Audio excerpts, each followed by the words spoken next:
అంటే అవమానాలు, అనుమానాలు అనేవి చాలా ఉంటాయి కదా! From different people be it family, be it public అంతా కూడా. మనం కలిసి పనిచేసే వాళ్ళలో కూడా.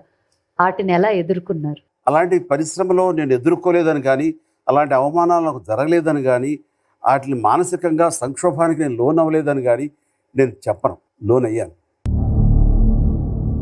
మదనపడ్డాను. బట్ ఎవరితోనూ షేర్ చేసుకునేవాడిని కాదు. నాలో నేనే సమాధానపరుచుకొని, నాకు నేనే మళ్ళీ సమాయుత్తం అయ్యి, నేను మళ్ళీ రొటీన్లోకి వచ్చేవాడిని, దైనందిన జీవితంలోకి వచ్చేవాడిని. అంటే ఉదాహరణకి పాండి బజార్ ఉంటుంది అక్కడ. అక్కడ ఎందుకో పొరపాటున ఒకసారి వెళితే, ఏంటి ఇన్స్టిట్యూటా, సినిమాలో ట్రై చేద్దామనా, అర్జుడు ఎంత అందంగా ఉన్నాడు, మరి వాడికంటే నువ్వు ఎవరున్నారు ఇక్కడ తెలిసినాడు, ఎవరు లేరు, నేను ఒక్కడనేనండి, నాకు కొత్త, నాకు ఇండస్ట్రీకి.